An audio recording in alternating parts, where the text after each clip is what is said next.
What's the most true story you know? Story 1, I met a girl when I was 25, and she was 22. We dated for 3 years and eventually got married. She was a very wonderful person, and I could not have asked for a better girlfriend. While we were planning the wedding, she mentioned that her ex-boyfriend offered to be the DJ for free. They had dated for 3 years, from when she was 15 to 18, and it had been a clean breakup. He was also married, so I really did not have a problem with it. I mean, free DJ service sounded great. When we got married and went to the reception, everyone was having a grand time. I was talking with a buddy of mine, and from the corner of my eye, I saw the DJ, her ex-boyfriend, staring at something. I looked over, and he was staring at my wife, who looked amazing, and my wife was staring back at him. I continued talking to my buddy but kept an eye on them. She was across the room, but they smiled at each other, and she started looking around the room. Probably for me, but I was well hidden. My wife walked toward the bathroom area, and the DJ asked his assistant to take over and started walking in the same direction. I started to panic inside. I excused myself and walked in that direction. I could not find either one. There were 3 bathrooms, one for men, one for women, and a family bathroom that locked from the inside. I went into the men's room, but no one was there. I waited for a few minutes, and the family bathroom door opened. My wife saw me and tried to get me to go dance, but I was not budging.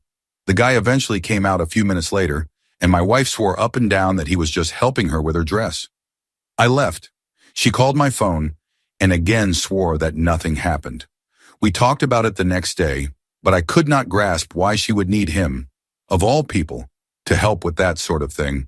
I was able to get an annulment. I never remarried. Story 2, I live in a small town and serve on the volunteer fire department. One night we received a call about a structure fire with children trapped inside.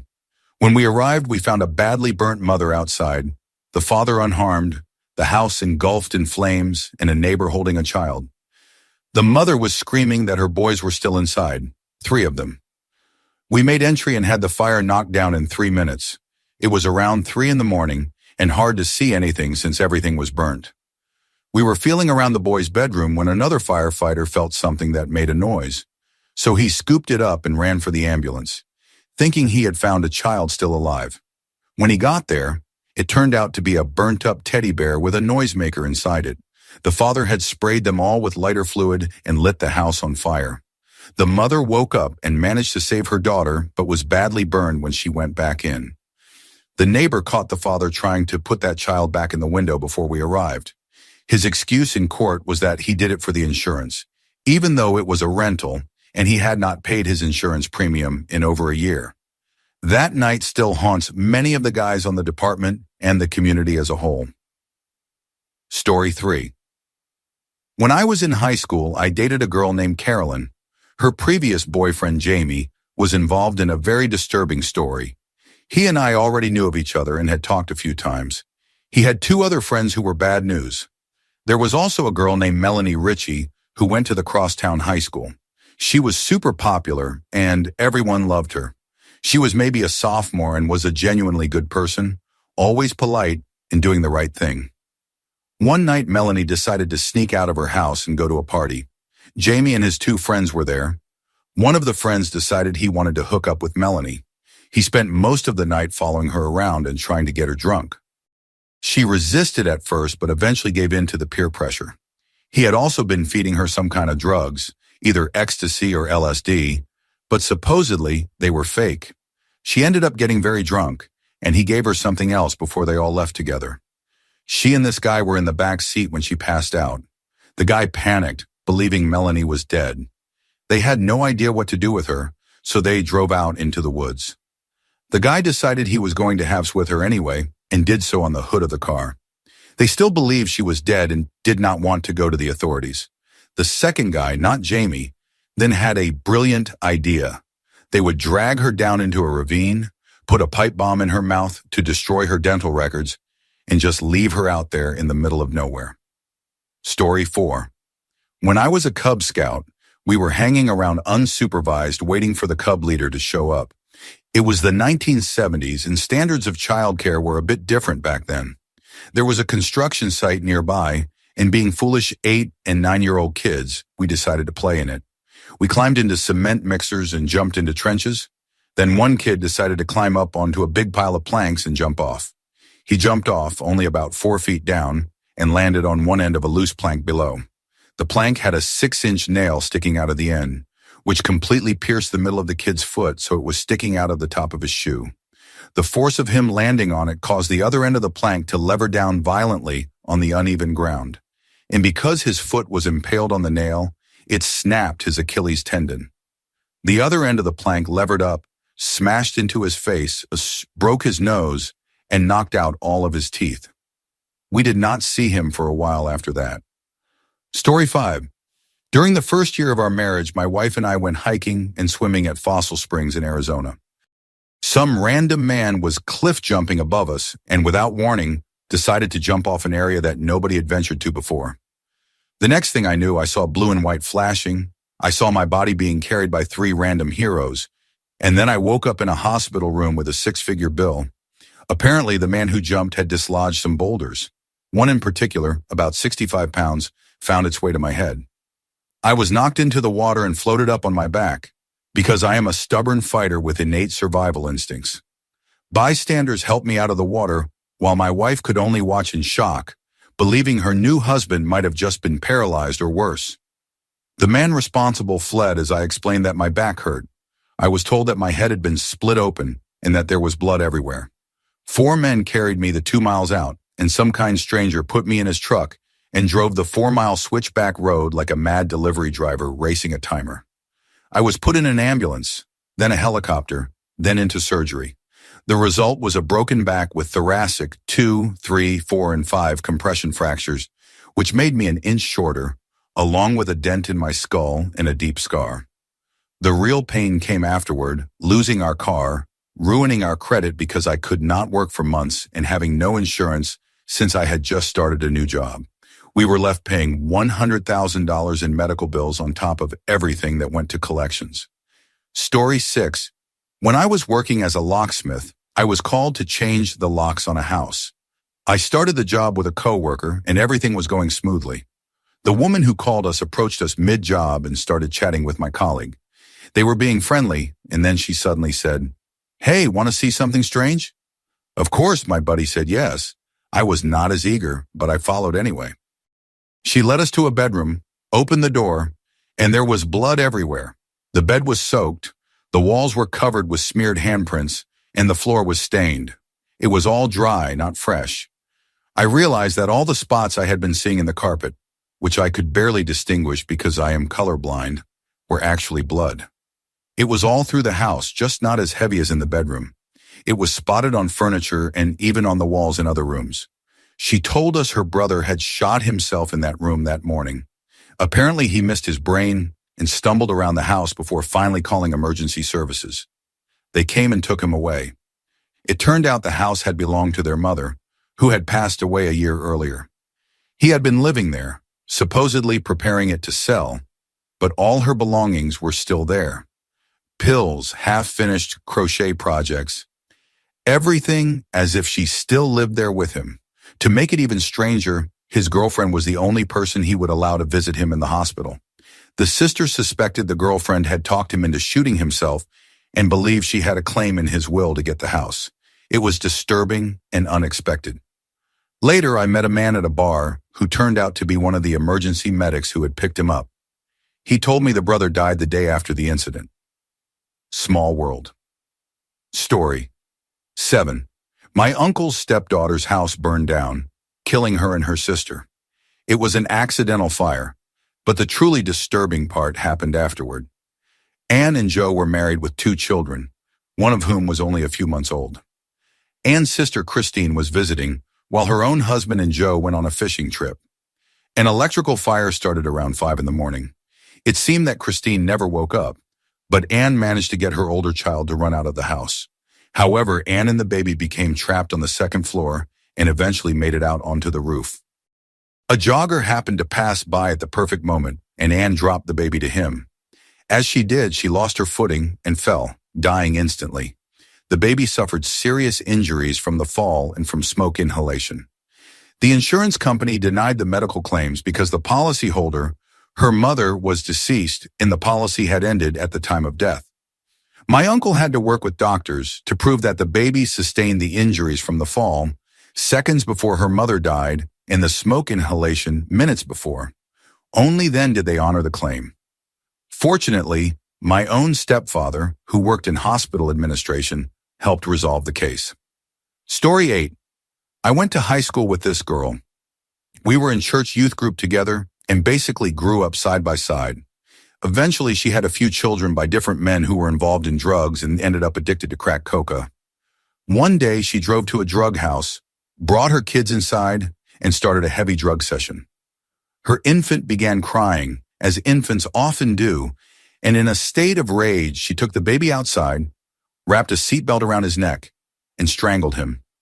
She then put him in his car seat, buckled him up as if nothing had happened, and went back inside to continue smoking.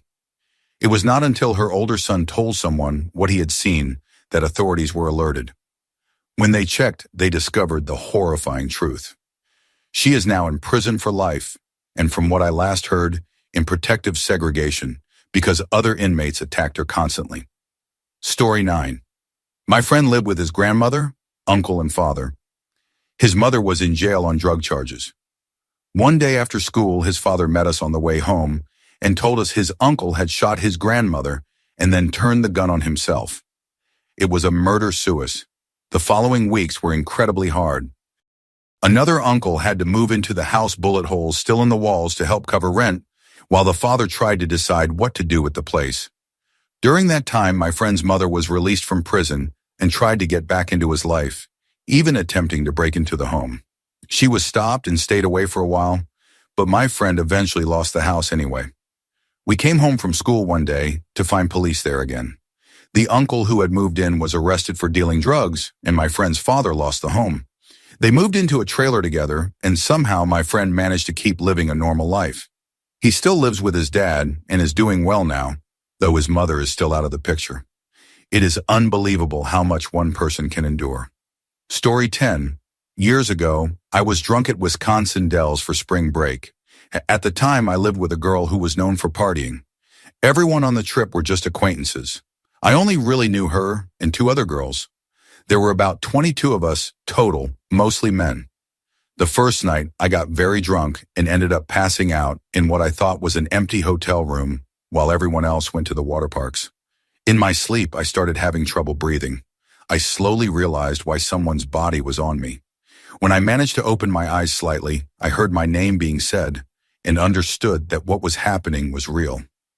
The room was completely dark, and I could not make out who it was. I tried to move away, but he grabbed me and forced himself on me. I tried to say no, saying that it hurt and to stop, but he did not. I was still too intoxicated and weak to fight properly. When it was finally over, I stumbled off the bed and tripped over someone else lying on the floor. Another man had been there the whole time. I locked myself in the bathroom, terrified and not knowing what to do. You always hear about situations like this, but living it is completely different.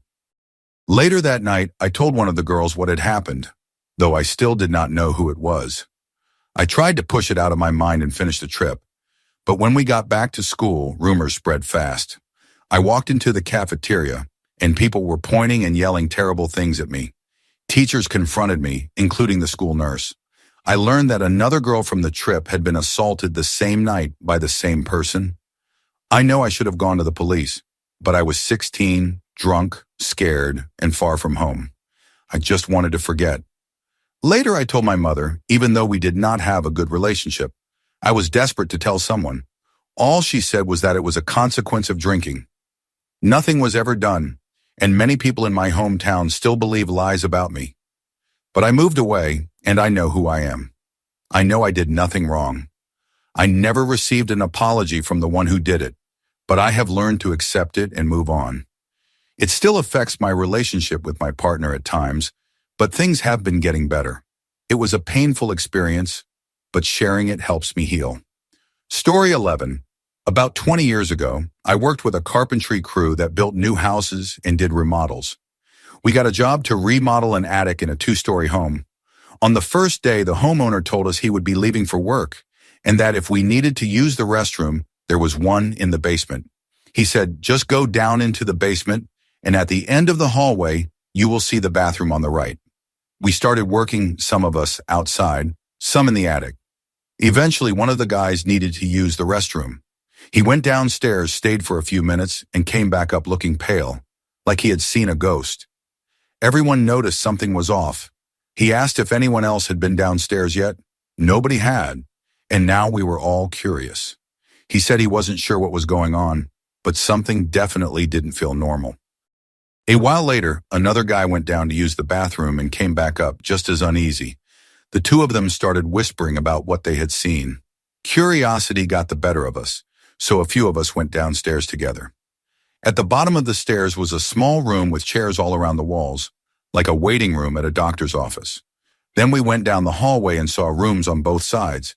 No doors, just curtains covering the doorways.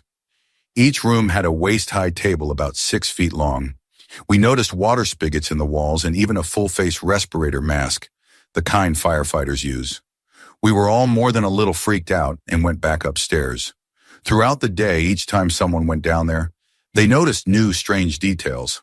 The final clue came when one of the guys found a corkboard in the waiting room pinned with handwritten recipes for homemade colon enemas. That's when it hit us. The homeowner was running a homemade colon cleansing operation out of his basement. Story 12, I once went to a small rural high school where, during freshman year, a new student named Nick Martin transferred from Philadelphia. Growing up in an urban area had made Nick believe he was, in his words, gangsterhood. He was a small white kid who wore oversized white t-shirts and baggy pants. He wanted to be a rapper and called himself Enmar. Without irony, he would challenge other students to rap battles to settle his arguments. Naturally, he was mocked constantly. Sometime after freshman year, he disappeared from school. Rumors spread that he had gotten into a violent fight with his father and been sent to a juvenile detention center. That was confirmed when, during junior year, he escaped and was on the run for a while. Then everyone forgot about him. Years later, during my senior year of college, I heard his name again. He was still in my hometown, now a 22-year-old addicted to meth and other drugs, dating a 17-year-old girl who was also struggling with addiction. One night, after an argument, he stabbed her to death with a screwdriver in his living room. He then took her unclothed body, put it in a garbage bag, loaded it into his pickup truck, and dumped it about 10 miles out of town in a marsh where locals usually disposed of deer carcasses. He left her body among them. The next day, he bragged about it to a friend over beers, and that friend turned him in. Police found her body, blood in his carpet, and a muddy shovel in his truck. He is now serving a life sentence for murder. Enmar turned out to be far more dangerous than anyone ever imagined. Story 13. I went on vacation to a very secluded town in Oregon to visit family and see their restaurant. It was such a small town that my aunt knew everyone who walked through her door. I helped her at the register one day. Each time someone came in, she greeted them warmly, then turned to me after they left and made a blunt remark about them. It was hilarious. A man walked in, she leaned over and said, "He's a dirty old scumbag." Then a mother and her adult child came in for beer. "They do that every day," she said. "Sometimes they collect enough cans to buy exactly 2 Bud Lights." I was entertained by her quick, candid observations. But then a little girl came in. My aunt greeted her, encouraging her to stay in school. The girl immediately replied that school was for idiots and said she planned to marry someone rich and take their money. Her tone was unsettling, cold, and emotionless. She bought a popsicle and left. Then my aunt, without missing a beat, said, "She saw her mother hang herself." I said nothing as my aunt went on to explain that the girl's mother had witnessed her own mother suicide, and years later, her father had tried to kill her and her siblings by leaving them on train tracks. It was horrifying. Now the little girl constantly talked about using people for money, how everything was pointless, and that she didn't plan to live past 25. She was only about 13. It wasn't the craziest story, but it made me appreciate my own slightly dysfunctional yet safe family. Story 14. As a child, I did not have a good childhood. My parents fought constantly. We were what people called trailer trash, literally living on the wrong side of the tracks in a small, rough town in Canada.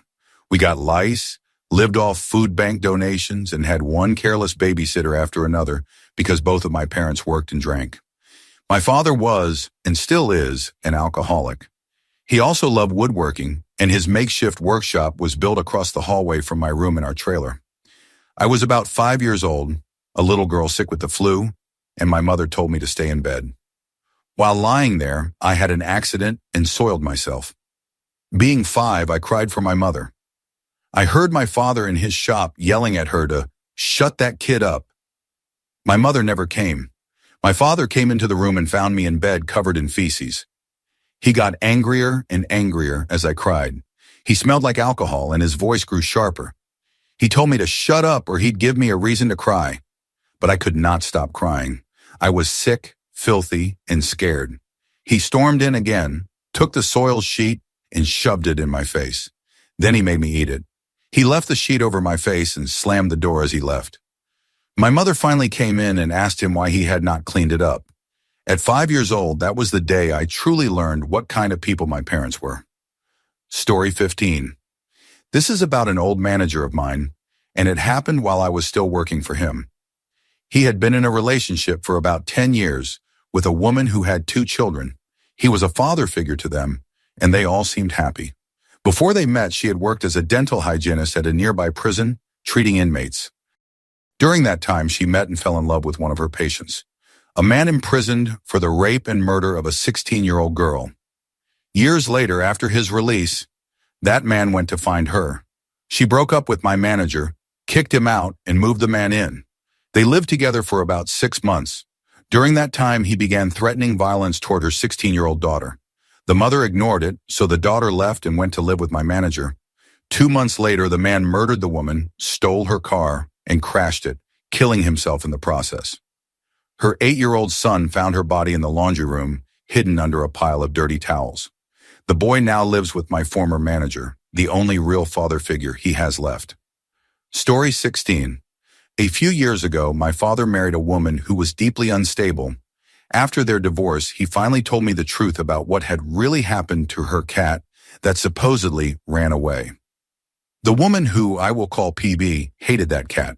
The cat had originally been a gift to her daughter from PB's ex-husband, but by the time of this story, she was just a calm, overweight cat who liked to hide. PB had her declawed because she did not want her scratching the curtains, and the cat also had asthma, so she was mostly inactive. PB constantly complained about the smell of the litter box and said the cat needed to be an outdoor cat, so she began leaving the back door open. But the cat never went outside. She knew she was safe indoors. One day we came home from school, and PB was acting strangely, claiming the cat had run away. I did not believe it, but assumed she might have given her away. 2 years later, my father finally confessed the truth. PB had called him, saying he needed to dispose of the cat's body because there had been an accident. When he arrived, it was clear this was no accident. PB told him that the cat had made her angry and she had lost control. She had taken engine cleaner and sprayed it down the cat's throat. My father said the cat's body looked mangled, her fur stiff and twisted, and there was no doubt it was deliberate. That woman murdered a defenseless, gentle cat who had done nothing but exist. Story 17. I am using a throwaway account for this for reasons that will be obvious. I have also changed everyone's names. Back in high school, I had some very colorful friends. One of them, whom I will call Bill, was deep into drugs, mostly selling them. He was in and out of juvenile detention frequently. Another friend, James, had distant family connections to people involved with labor unions. Then there was me. Let's call me Guy. I got into fights with local gangs, and the 3 of us made a pact. If any of us ever called for help, the others would come, no questions asked. After high school, we stayed in touch, but went our separate ways for a while. I went to college but dropped out after a year. Bill kept dealing, and James got married, moved away, and eventually came back. After his divorce, he became a bondsman. I joined him after going through my own personal struggles, including an assault that left me angry and bitter when the law refused to recognize that a woman could assault a man. The work as a bondsman was rough and gave me post-traumatic stress from the things I had to deal with. We often joked that sooner or later, Bill would end up on our docket. Then one day we got a call from Bill. He said he wanted out of the drug business and had turned in some dealers to the police. He was leaving town and told us he would reach out if he needed help. 3 weeks passed with no word. James grew restless, and I was still trying to keep my own emotions in check. Then the call came. It was Bill. He sounded terrified. He said he had taken peyote, blacked out, and woken up 4 states away. He begged us to meet him halfway at a gas station in a small town. When we asked when, he said, "Right now. Just get here." We geared up and took James's car since it was the better one. We stopped at a gas station where they knew us, so they would not panic at the sight of 2 men in body armor with guns. We stocked up on energy drinks and hit the road, barely speaking for hours except to mention food or gas. At each stop, we told attendants we were law enforcement close enough and paid cash. James told me to wear his spare gun and extra magazines, since I carried only a revolver. When we arrived, Bill was there with a red Mustang that was not his. He told us he had woken up in a rundown motel with the car keys in his pants pocket, surrounded by strangers who were all high. Then he opened the trunk, and what we saw looked like something out of a movie, a briefcase full of money. He said he had no idea where it came from, so people would not get suspicious. We handcuffed him, put him in our car, and locked the money in the trunk. After we got far enough away, we released him. He offered us some of the money, but we refused, assuming it was dirty. When we got back home, he reported it as casino winnings, paid taxes on it, and used the rest to go to college. He eventually became a chef, finally living his dream. James remarried and moved around with his new wife, who was in the military. As for me, I went back to college, earned a degree in computer networking that ended up being useless, spent 6 years working in call centers, and now I sell cars for James's father. Such is life.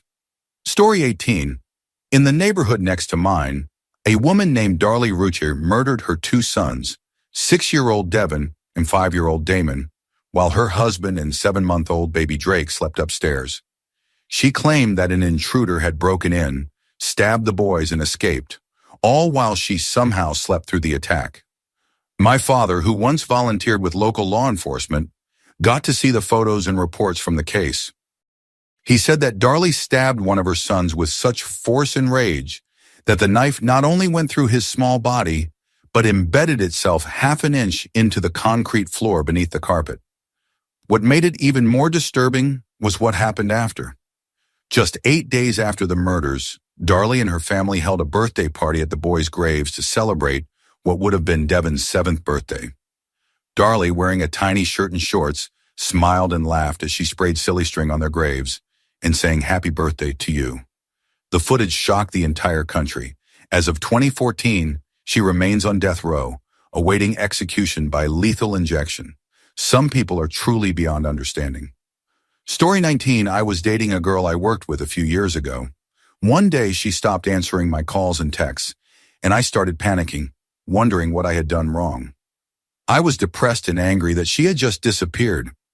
After about a week, I finally got in touch with one of her friends and found out what had happened. The girl I was dating had fallen into a deep depression after her ex-boyfriend and best friend were killed by the police. The story behind it was horrifying. Her ex had been pulled over for not having license plates on his car, a simple violation that normally just earns a fine and a warning.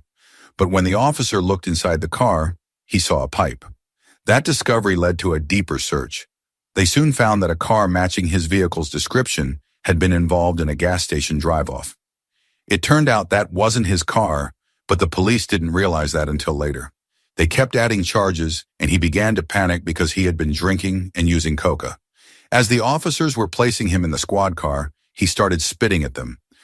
One of the officers grabbed what he thought was a spit mask, a mesh restraint used for detainees who spit. But it turned out to be a biohazard mask that needed to be connected to an air source to allow breathing. The officers didn't realize it, and when they secured it on him, he suffocated in the back of the police car. Story 20. I am a rock climber, and there is a local crag near the edge of a rough part of town. People often drink at the top, spray graffiti on the rocks, smash bottles, and sometimes even camp out in the woods nearby. Despite that, the climbing is decent. So when we can't spend a full day outdoors, we occasionally go there for a quick climb.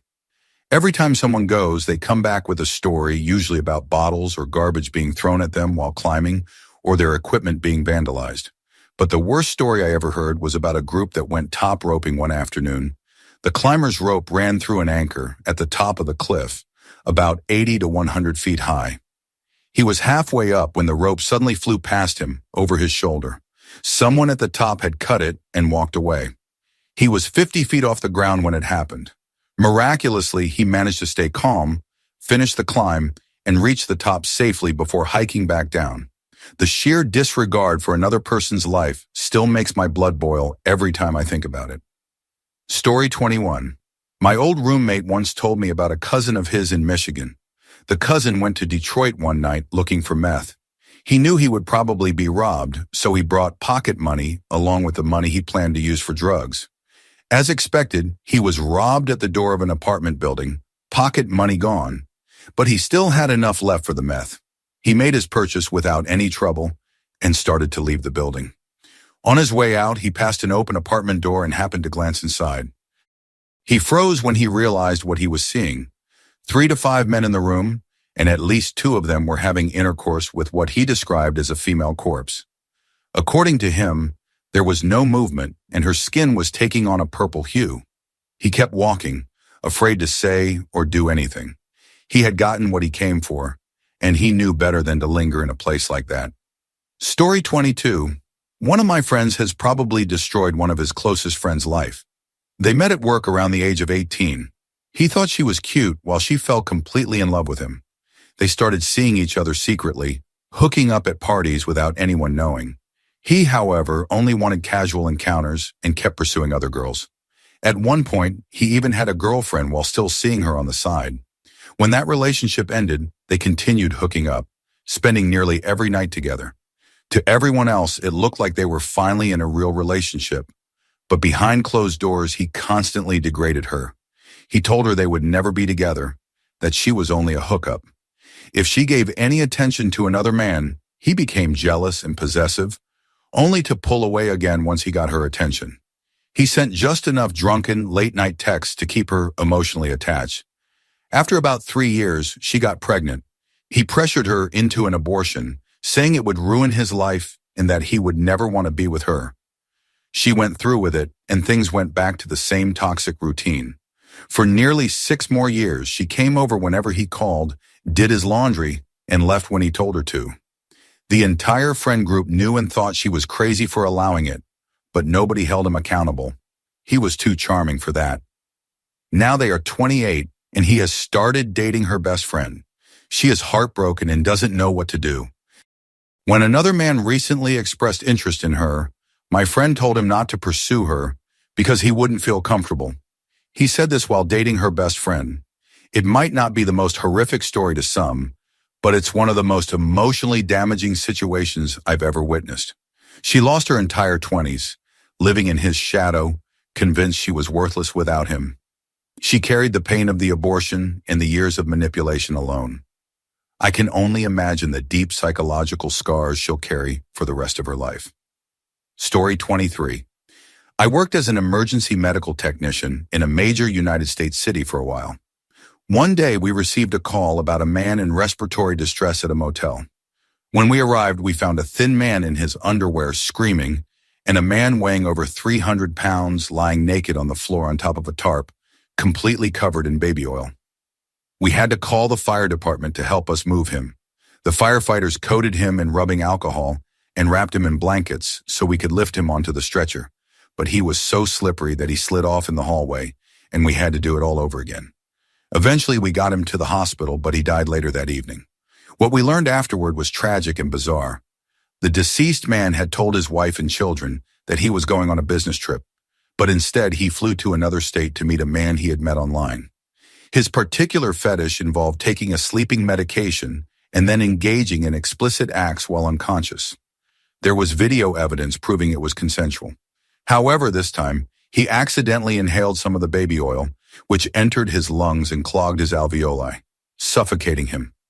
I will never forget how tense it was deciding who would have to call his wife and explain how he had actually died.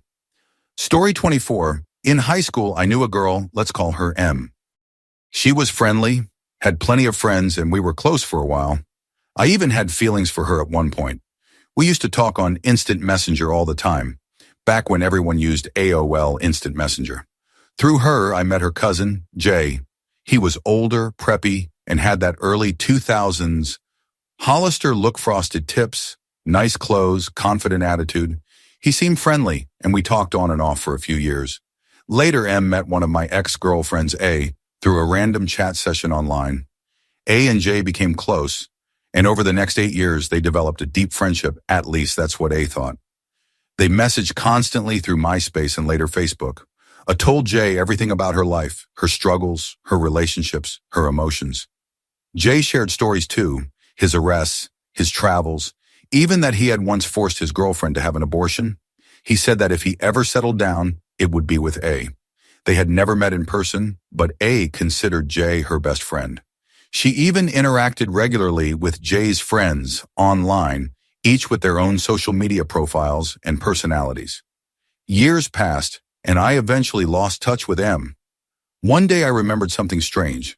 Back before MySpace became popular, there was a blogging site called Saga where we all kept online journals. Once, Jay had commented on one of my posts, but it appeared under M's username.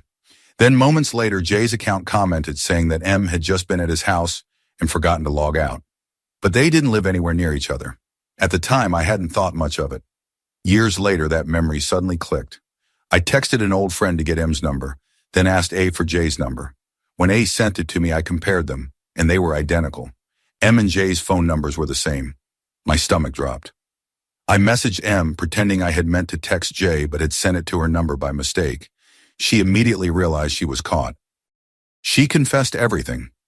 M had created Jay's identity years earlier using photos she had stolen from a random MySpace user. She had fabricated Jay's entire world, his friends, his family, his relationships, all using fake profiles. For 8 years, she had maintained this lie, manipulating A into believing she had a best friend who did not exist. I took screenshots of M's confession and sent them to A.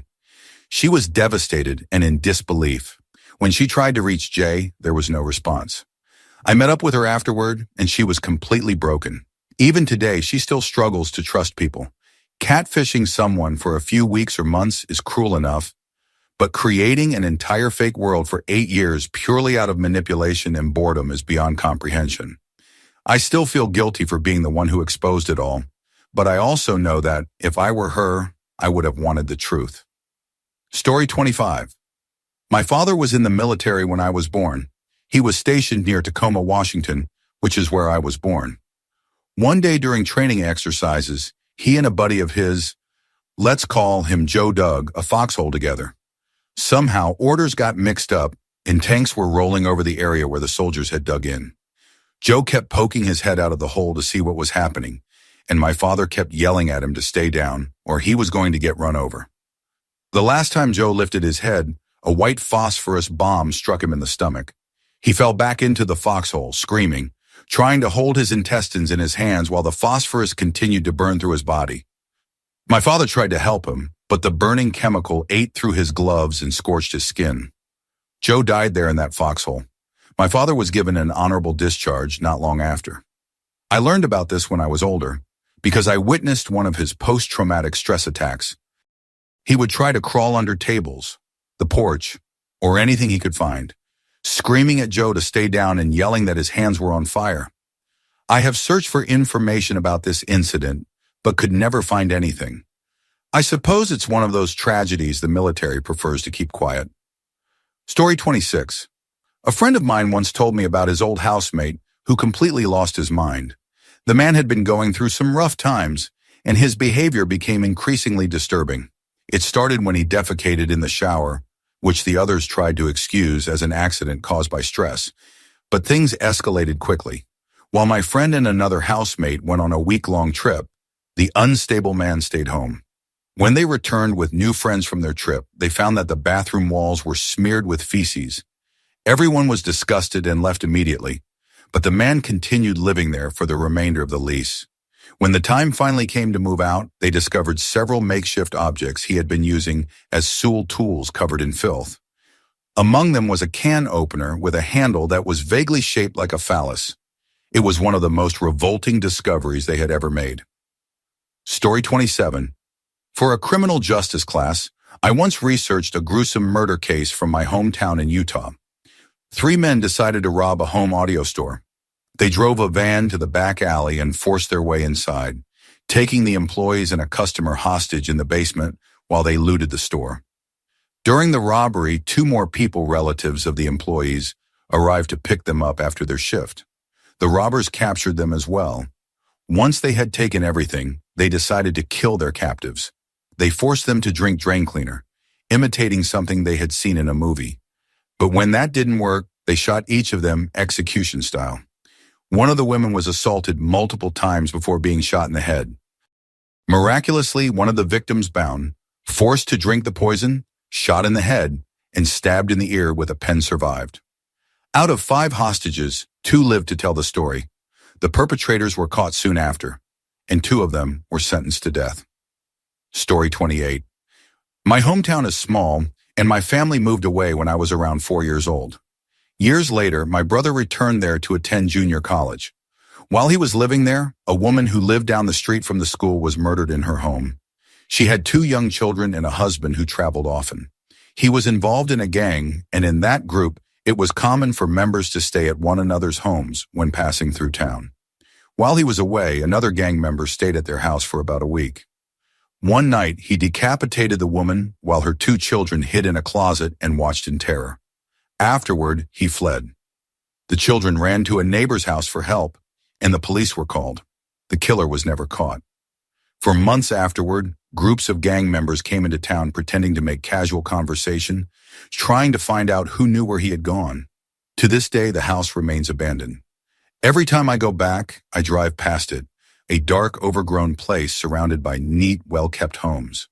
Occasionally, local Boy Scouts volunteer to mow the lawn and trim the bushes, trying to make the neighborhood feel a little less haunted by what happened there. Story 29. This one is more funny than dark, but it still makes me laugh when I think about it. One day, my next-door neighbor in the dorms came into my room and asked to borrow $25. He said he needed $50 to buy medication to treat an infection he had caught, but he only had half the cash. I asked why he couldn't just use his credit card, and he said his parents closely monitored all his transactions. Then came the best part, how he caught it. He had met a girl on a dating site, and after a night of heavy drinking, ended up sleeping with her. When the alcohol wore off midway through, he realized she wasn't nearly as attractive as he thought. He lost his erection, the condom slipped off, and there was a brief, unprotected moment before he pulled away. Unfortunately, that was all it took. To make matters worse, the condom stayed inside her for a while before she managed to remove it. He ended up broke, embarrassed, and learning a very painful lesson about judgment in beer goggles. Story 30. When I was 7 years old, my dad took me fishing near our summer house by the sea. The water was calm, and we'd been there for a while when I started to get bored. I told him I was heading back home while he stayed to keep fishing. As I climbed over the rocks toward the footpath, about 10 feet behind him, I brushed my hair back from my face. At that exact moment, my dad swung his rod backward to cast, and the hook caught my hand. My dad was a big man, 6'4", and the pull lifted me clean off my feet. The hook had gone straight through my hand. To get it out, he had to push it through the other side, cut off the barb, and slide it back out. It was painful and horrifying to watch at 7 years old. But when I think about it now, that hook would have hit me in the face or worse, my eye, if it hadn't caught my hand first. As awful as it was, that accident probably saved me from something much worse. Story 31. Police once found the burned remains of a young girl near railroad tracks.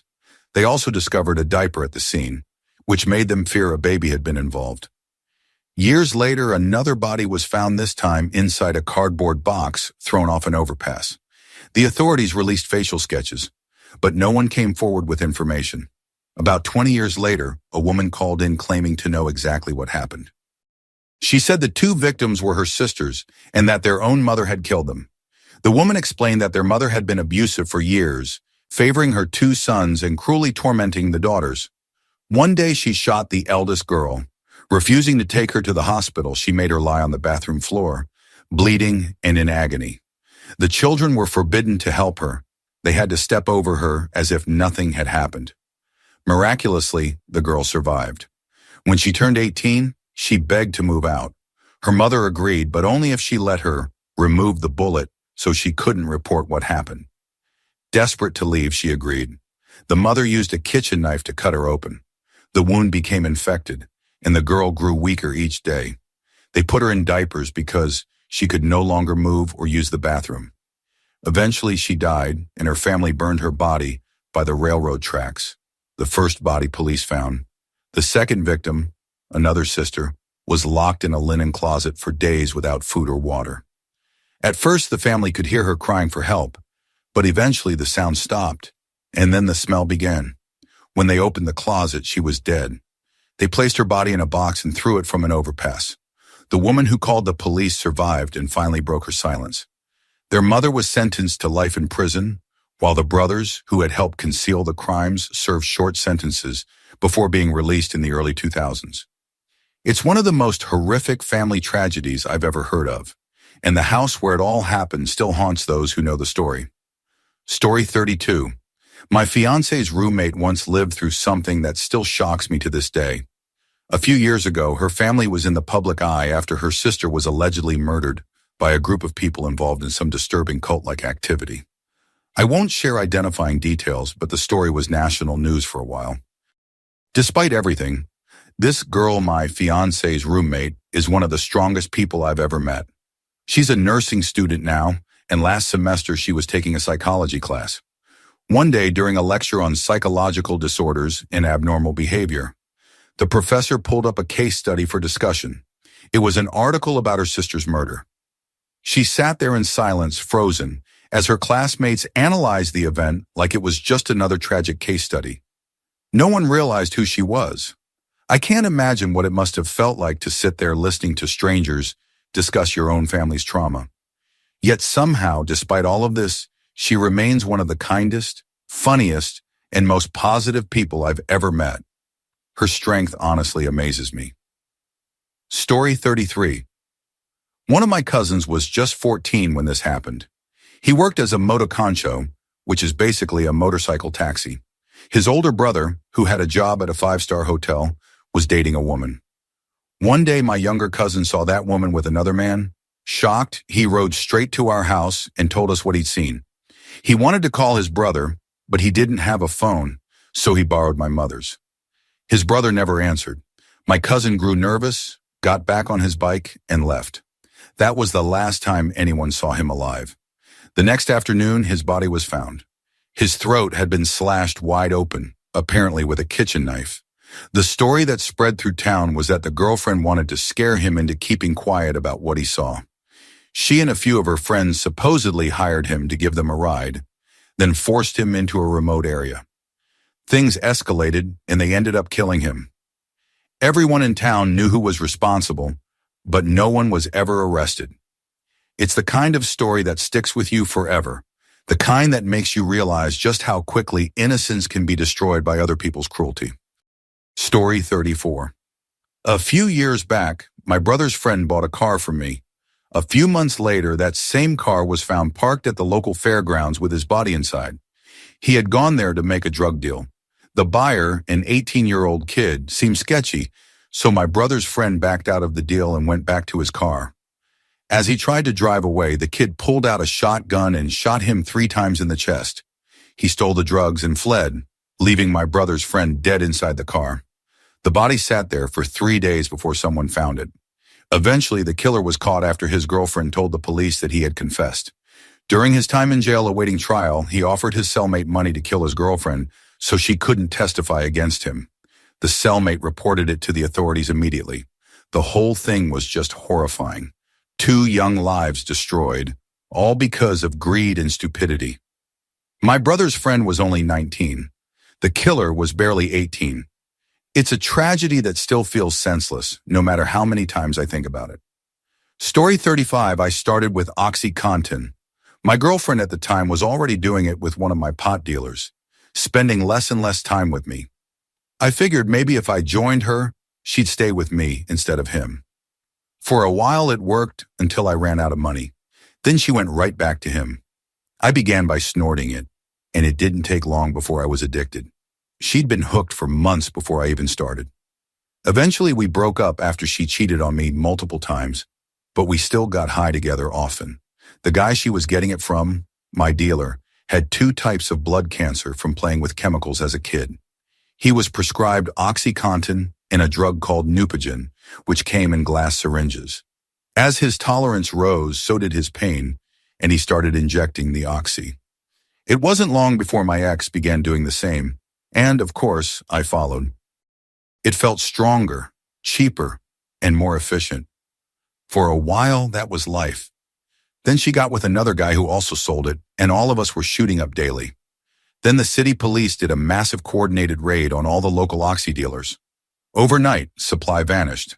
The pills that used to cost $80 shot up to over $200 each, if you could even find one. Most of us needed at least 80 milligrams a day just to stay functional. It was impossible to keep up. That's when Hero arrived. A few people started bringing it in, and within 2 weeks, everyone switched over. The problem with Hero is you never know the strength. One batch might be weak, another could kill you with a single hit, and it doesn't last as long. So you need more, faster. All of us were hustling, stealing, lying, whatever it took to get by. My ex eventually had 2 kids with another addict, both born dependent on Hero and crack. The second baby was premature, born after doctors performed open-heart surgery to replace her infected valve with a pig's valve. My ex had already suffered a stroke. The kids were neglected, dirty, unwashed, and living out of a truck most of the time. The youngest developed MRSA from poor hygiene. For a while, I let them all stay in my tiny 400-square-foot condo just so they'd keep me supplied. It was miserable. Eventually, she got court-ordered rehab. One Friday night, she ran away from the facility and showed up at my place just 2 blocks away. I let her crash for the weekend on the condition she'd return Monday. We partied a little, drinking, smoking weed, taking Xanax, but we didn't touch Hero. She promised she was done. Sunday night, I fell asleep around 11. Around 2:30, I woke up and couldn't find her. The bathroom door was shut. I tried the handle locked. I forced it open and found her on the floor in a puddle of vomit. My phone ruined beside her, a needle and spoon next to her body. Her lips were purple, her skin clammy. I tried CPR, but all I heard were gurgles. I ran outside for help, tossing the needle and spoon in a dumpster on the way. Someone lent me a phone to call 911. The paramedics arrived and tried everything before pronouncing her dead. The cops took me in for questioning. I sat there for 6 hours before they released me. When I came home, there was a huge puddle of her blood on my living room floor from where the compression machine had burst her skin during resuscitation. I called work and told them I wasn't coming in. Later, I was arrested for tampering with evidence because I'd thrown away the needle and spoon. I spent $14,000 on legal fees and got 3 years of felony probation instead of prison. That night was the last time I ever touched Hero. I've been clean for 5 years, 8 months, and 17 days. Life is good now, but it took losing my best friend to realize how deep I had fallen. Story 36, I have a classmate, let's call him Carl, who's known for partying hard every weekend. Every Monday, he comes to school bragging about his wild adventures, but one story from this spring still shocks everyone who heard it. It was a hot, humid weekend perfect for heavy drinking. Carl, another classmate named Jörg, and a few friends were out at a party like usual. As the night wore on, most people left, leaving just a handful of them still drinking. They decided to head into town to meet up with more friends, carrying a 2-liter bottle of what Carl thought was Coca-Cola. What he didn't know was that the bottle was filled with pure vodka. His friends, drunk and reckless, handed it to him, pretending it was soda. Carl, already heavily intoxicated and incredibly thirsty, chugged the entire 2 liters in about 5 minutes. 5 minutes. Shortly after, he started feeling violently ill. His so-called friends barely paid attention and even got on another bus, leaving him behind as he collapsed on the ground, vomiting blood-pure blood. Not even alcohol. Fortunately, bystanders noticed and called an ambulance. Carl was lucky he was close to a hospital.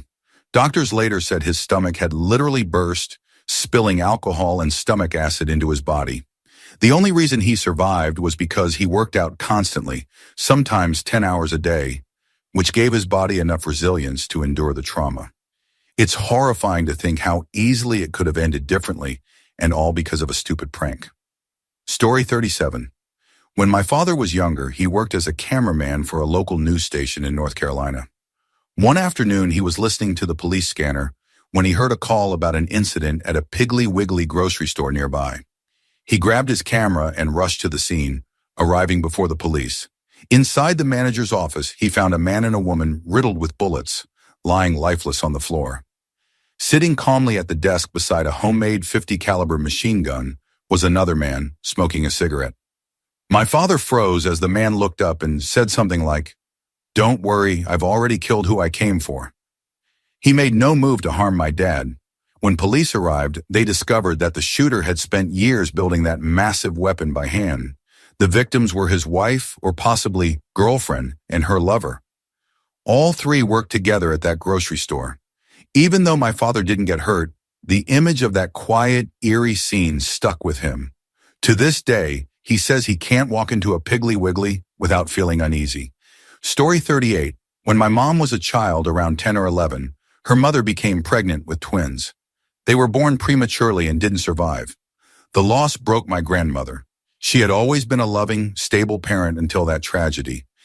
Afterwards, something inside her snapped. She became abusive, both emotionally and physically, blaming my mom for the twins' deaths.